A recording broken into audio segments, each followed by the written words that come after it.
उस दल का अगर विघटन न हो जाए तो आप हमको बुला लीजिएगा, हम कैमरे पर नीतीश कुमार से खड़े होकर माफी मांग लेंगे। प्रशांत किशोर एक बार फिर लोकसभा के बाद जेडीयू के अंत को निश्चित बता रहे हैं। साथ ही ये भी दावा कर रहे हैं अगर ऐसा नहीं हुआ तो प्रशांत खुद खड़े होकर सीएम नीतीश से माफी मांगेंगे। दरअसल प्रशांत ने ये बयान तब दिया है जब नीतीश कुमार को फिर से इंडिया गठबंधन का संयोजक बनाए जाने को लेकर चर्चा तेज हो गई है। जहां एक तरफ नीतीश कुमार अपना बाजीगर अवतार दिखाने में कोई भी कमी नहीं छोड़ रहे, वहीं दूसरी तरफ राजनीतिक रणनीतिकार है प्रशांत किशोर का ये बयान ध्यान खींचने वाला है। जनसुराज के सूत्रधार प्रशांत किशोर ने तंज कसते हुए कहा है कि लोग जबरदस्ती नीतीश कुमार को बड़ा नेता बताते हैं, जबकि हकीकत ये है कि नीतीश कुमार की राजनीति का ये अंतिम दौर चल रहा है। आप हैं कौन? जब वो एनडीए में थे तो कई बार भाजपा ने इनको बुलाकर एक को बार पूछा कि क्या करना है नहीं करना है। उसी तरह अब इंडिया में आए हैं तो यहाँ भी कोई नहीं पूछ रहा है।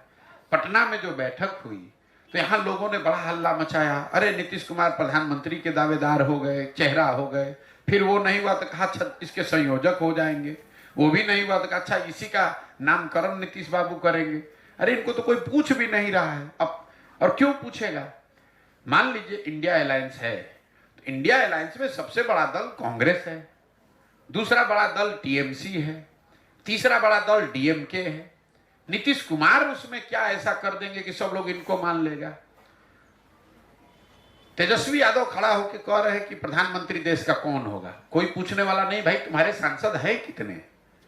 543 के लोकसभा में आरजेडी के 0 सांसद हैं और कह रहा है कि प्रधानमंत्री कौन होगा हम तय करेंगे। तो ये तो ऐसे हो गया कि हम यहां से बैठ के कहें कि अमेरिका का राष्ट्रपति कौन होगा। अरे अपने ही मुंह से कहना है तो देश का प्रधानमंत्री का है, अमेरिका का राष्ट्रपति भी आप ही तय कर दीजिए बिहार से। ये बड़बोले लोग हैं, आरजेडी के लोग बड़बोले हैं। कहता है देश का प्रधानमंत्री कौन है। भाई तुमसे पूछ कौन रहा है? तुम पहले 5 को सांसद अपना जिता लो, उसके बाद में बताओगे कि कौन होगा नहीं होगा।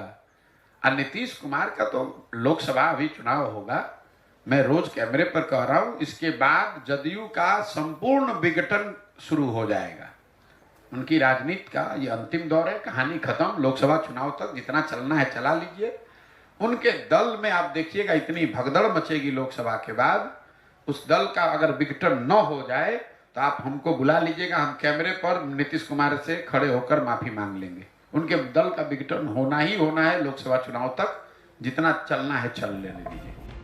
लोकसभा चुनाव में महज गिनती के 2-3 महीने रह गए हैं। कभी भी चुनाव की तारीख घोषित हो सकती है। चुनाव के बाद प्रशांत का नीतीश कुमार और उनके पार्टी को लेकर ये भविष्यवाणी सही साबित होती है या गलत, ये तो सामने आना तय है। साथ ही ये भी देखना दिलचस्प होगा कि प्रशांत अपनी बात पर कितना कायम रहते हैं। ब्यूरो रिपोर्ट, बिहार तक।